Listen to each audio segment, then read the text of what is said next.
On August 19th, Venezuelan President Nicolas Maduro closed certain border points between Colombia and Venezuela, stating that there were paramilitary groups who were smuggling food items, medicine and gasoline from Venezuela and Colombia, making a huge profit off of these items. A lot has happened since then. Tensions have arisen between both countries and both presidents.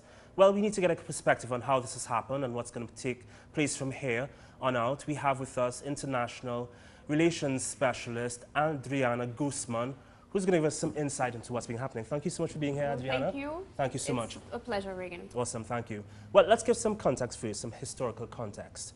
Can you tell us what's happening on the border? How did it start and when did it start? Well, we have to go a bit further back, not only August 19th. We're talking about a 60-year war in Colombia, 60. Right? 60 years of war in Colombia, which they've tried to not accept for many years. But what is happening in the border and what has happened for many years since the 1970s, when Venezuela already had 3 million Colombians living here, was that these illegal immigrants started to come to Venezuela and they started to take jobs, illegal jobs and everything, and then we started to have problems with them legalizing their papers, right? But we have to say that Venezuela and Colombia are brother countries, right? And we have accepted the situation for a long time. What has happened is that Venezuela already has 5,600,000 Colombians living here, and they are completely integrated socially, right?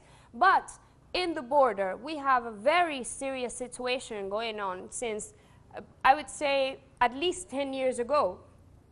The problem is not that the Venezuelan government has not taken charge or tried to solve these problems, but when you have a war going on in your neighbor country, then when they come over, all these people, they're escaping from bloodshed. They're being massacred by the paramilitary groups with military groups, which the government does not accept. Then you start to see how Colombia loses control over its border, right? The Colombian government has lost control over its border, letting them create a whole economy around stealing all these and smuggling all these products from Venezuela, right? So we are in our right, obviously, to say stop. We have to clean the border and say we have to set rules, right? Well, you said this was happening for a while. Yes. But what circumstances sparked this border closing? August 19th, 3 of our military officials were shot from behind and by paramilitary groups. So obviously President Maduro said it's no more. We have accepted all these people. The last year, there have only been, for the last 7 months, 170,000 Colombians have fled to Venezuela. And we have not shut our doors. We have not said, no, don't come here. We will not help you. We have. We have been doing this for the last 40 years. But when you say, I'm not going to accept violence, then we are being attacked by the government and the media, international media. So we are in our right as a sovereign country to say it's over. We are not going to accept this until we fix and set some rules, right? So this is what is going on. This is it's a matter of sovereignty for Venezuela. Adriana, before we can come to the now and what's going to happen in the future, can you give some perspective into how this smuggling has really affected border countries, border towns and villages, and Venezuela and possibly Colombia as a whole? Well, it's a whole economy that has been created around the border and the smuggling.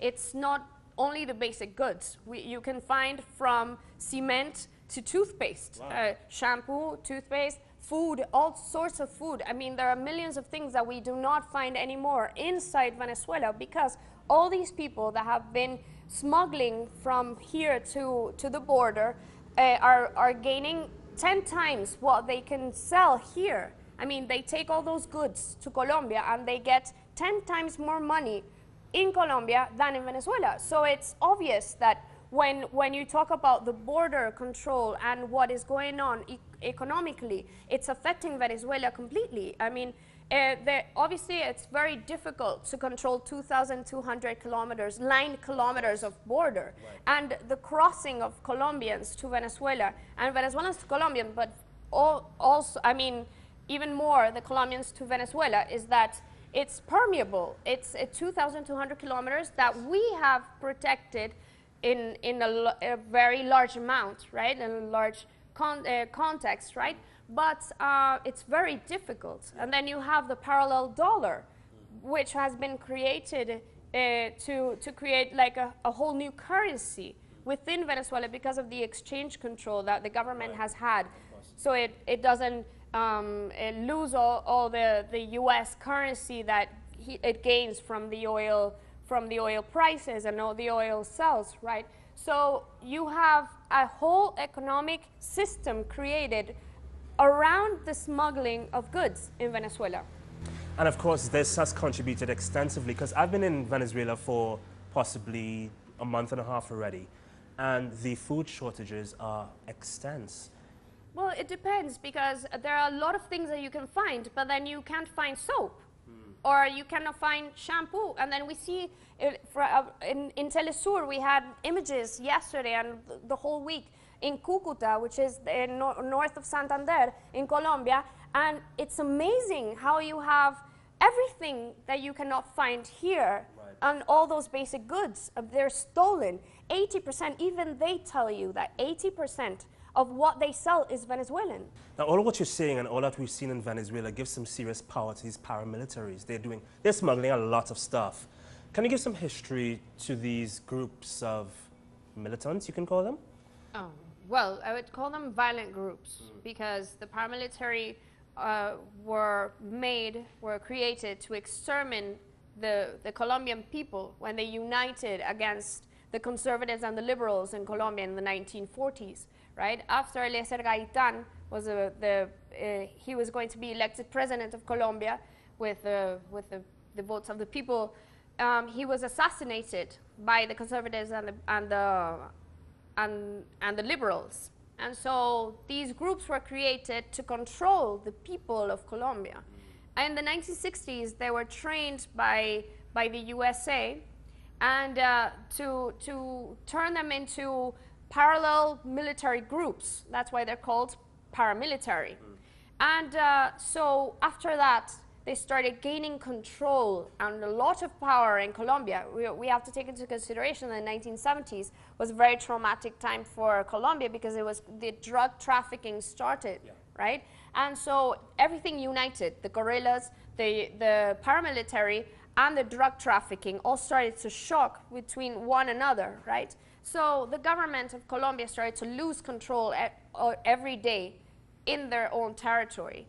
After this, in the 1980s, the paramilitaries got even stronger, because they brought landlords and drug kingpins, started bringing, they brought various military from Israel to train these people and even make them stronger in their tactics, violent tactics. So we're talking about very bloody groups that have evolved into a parallel control of the, even in Colombia, like they are parallel to the government. So it's very complex to talk about that, because the government claims that they have control over the territory, but it's not the truth.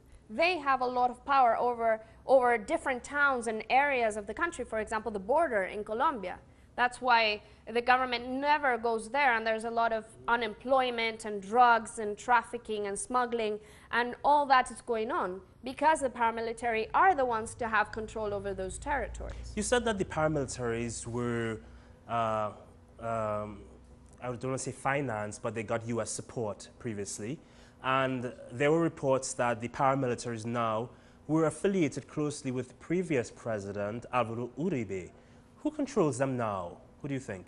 Well, I still believe that Alvaro Uribe has a lot of control over the paramilitary. He was actually completely involved in the actions with the paramilitary exterminating different towns and people in towns during both of his presidencies. So he is still in control, and that's why there's a lot of fight between Santos and Uribe for the power in Colombia. You see that the U party, which is the strong party, a conservative in Colombia, is a party divided in two, the Santos people and the Uribe people. So they're always, because they're the elite in Colombia and they are people that have most economic and political power, they are the ones fighting over what is going on in Colombia. So I would say that Uribe still is in control of the paramilitary. Same people, actually. So let's move forward now.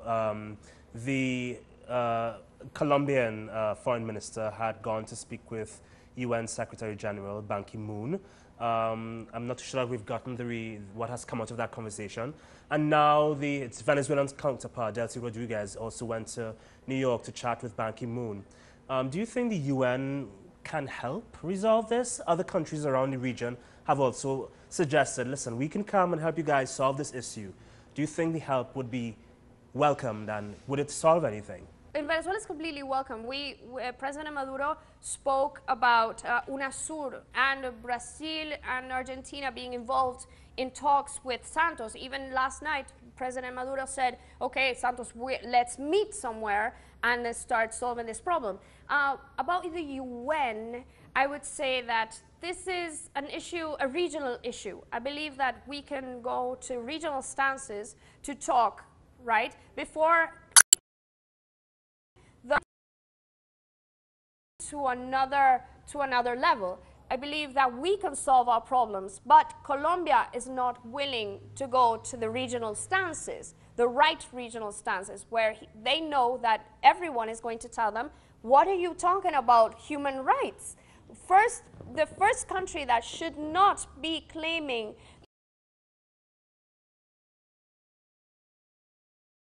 we can prove to them that are the rights, not Venezuela. We have received all these people because of their war that they're trying to hide through the media, international media. Do you think this is part of a greater economic war, as President Maduro suggested? Yes, I believe that because we are the largest oil reserve in the world, that we're being attacked because they have a lot of money that they can gain from Venezuela. Geopolitics. Obviously, yes, of course. And because of the revolution, when Commander Chavez came into power 15 years ago, that they lost control. The U.S. lost control over Venezuela. So Colombia has 7 bases, you know, seven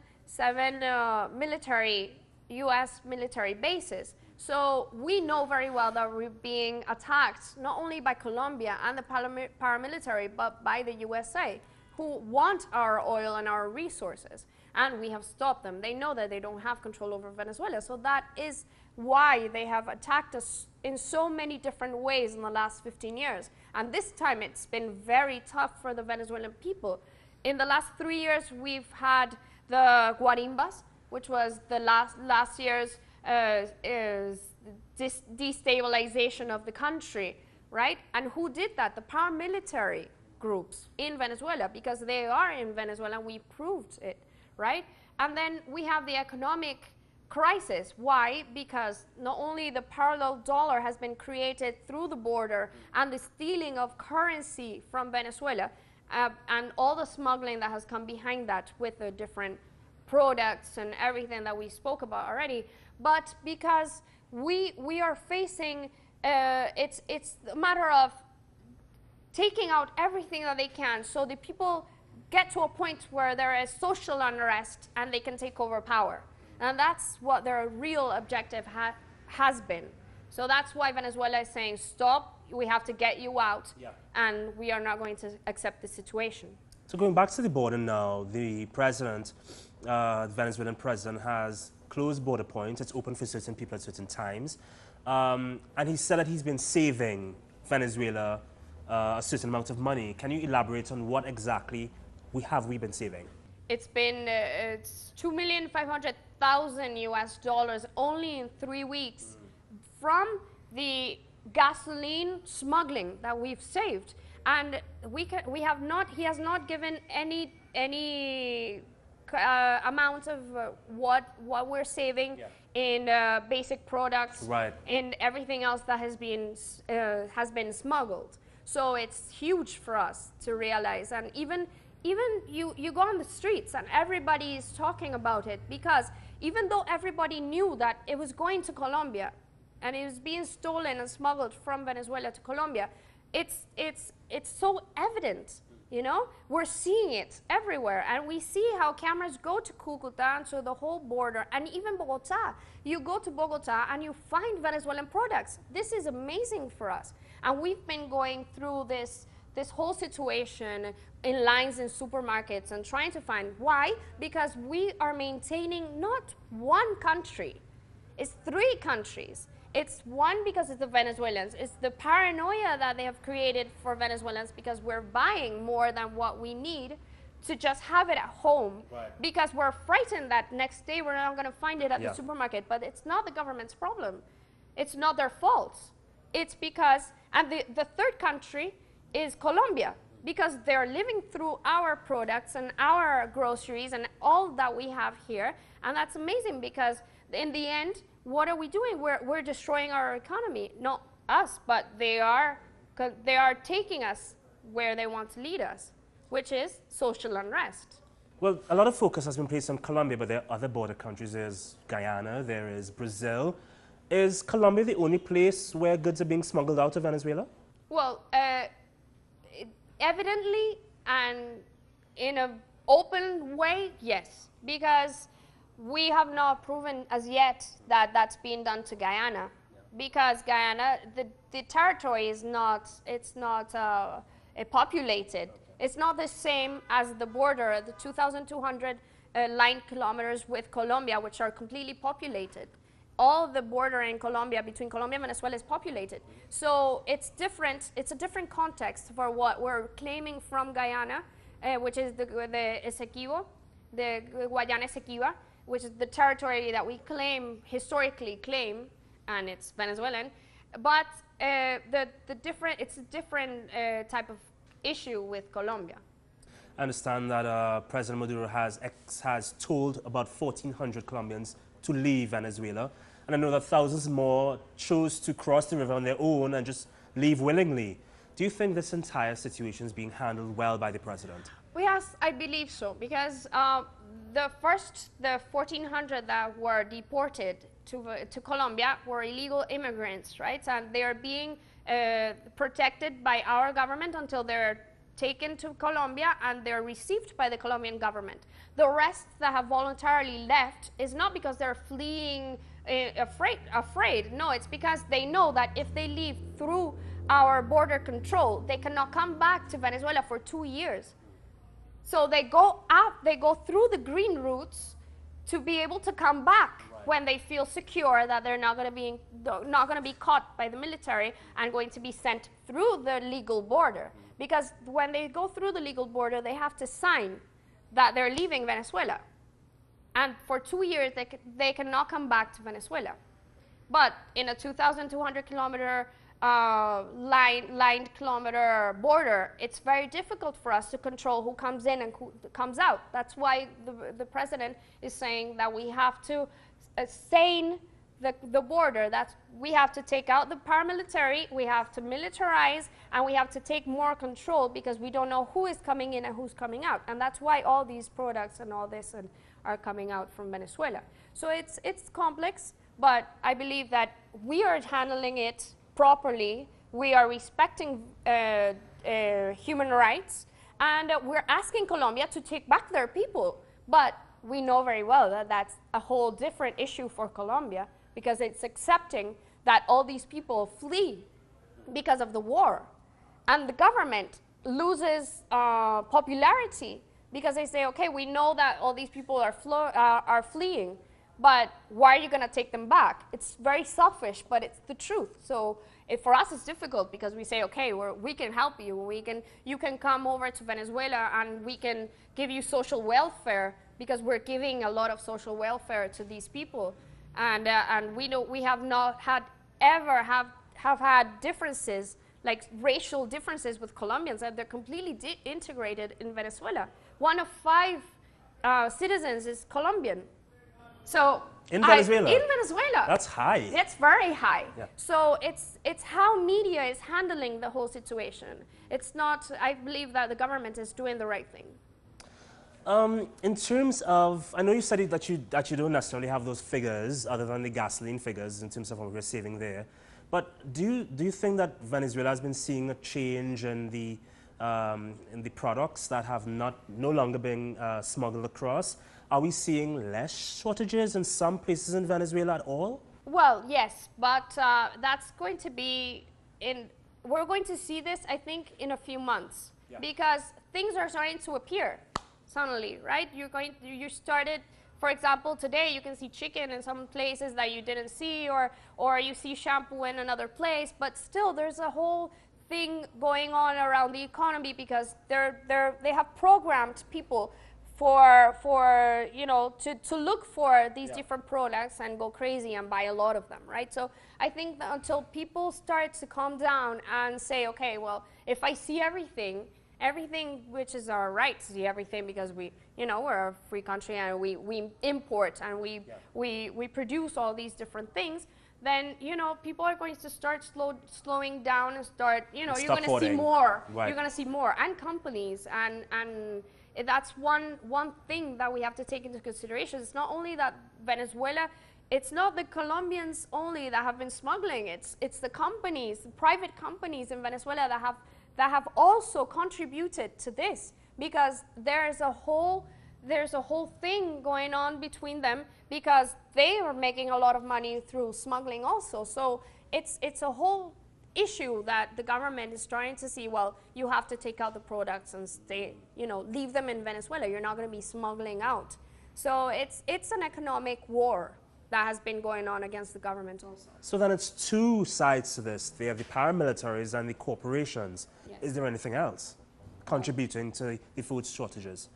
Well, I believe that's more than enough, you know, because if you have the private companies, private corporations controlling, which are the ones to import all these products to Venezuela, then, and with the government's money, because it's Venezuela, it's the government gives them US dollars to import from the US or from wherever in the world, then when they bring them in, then they are starting to take them out. So they have to accept control, and that they have to invest in Venezuela, and it's not that they're going to, with that, they're going to overthrow the government, which is, you know, their idea, because they are part of the whole opposition and the whole plan or yes, exactly. And finally, you know, there are a lot of Venezuelans who've been suffering over this smuggling, but there are quite a few innocent Colombians who are suffering as well. How do you think this affects them? Well, I believe that right now it's a matter of sovereignty for Venezuela to take over the situation and set rules, right? Because a lot of the Colombians that were coming and that are still coming through the border are illegal. So even though from those 5,600,000 that are in Venezuela since 40 years ago, many came through illegal status, or they came through the border, right? Then, you know, they have legalized in Venezuela and they're nationalized in Venezuela. So we don't have a problem with them coming to Venezuela as long as there are rules set and that they're not going to come here to smuggle and create violence or turn into paramilitaries here, or, you know, try to overthrow the president or something like that, because it's a matter of security for us. You know, it's not only, I don't believe it's a humanitarian crisis. Maybe if you look at the amounts of people that have come through the 40, 50 years of that they have been coming to Venezuela, then you would say, okay, it's a humanitarian crisis for Colombia, not for Venezuela. Right. Because we have brought them here, we've brought them here and given them social welfare. They have housing in Venezuela, they have education, free education in Venezuela, you know? So it's, when you look at that, you say, okay, well, you have to be thankful also that Venezuela has given all those people, you know, all that because they deserve it, and we don't have a problem with that. But we have to set control. Definitely. Because we are not going to accept them bringing all their problems to Venezuela and creating a new society or modifying our society into some violent society because they're bringing all those problems from there. It's not only that they're innocent, it's that because they have different culture, and that's wrong for us to accept. Kidnapping, smuggling, paramilitary, all that, we cannot accept that. I have so many more questions for you, but we've run out of time. But thank you so much for coming, Adriana. It's a pleasure being here. We'll definitely be following the story as it progresses, and of course the talks coming out of New York with the UN Secretary General. That wraps up this episode of Interviews from Caracas. From all of us here in teleSUR, my name is Reagan de Vignes. We'll see you next time. Bye.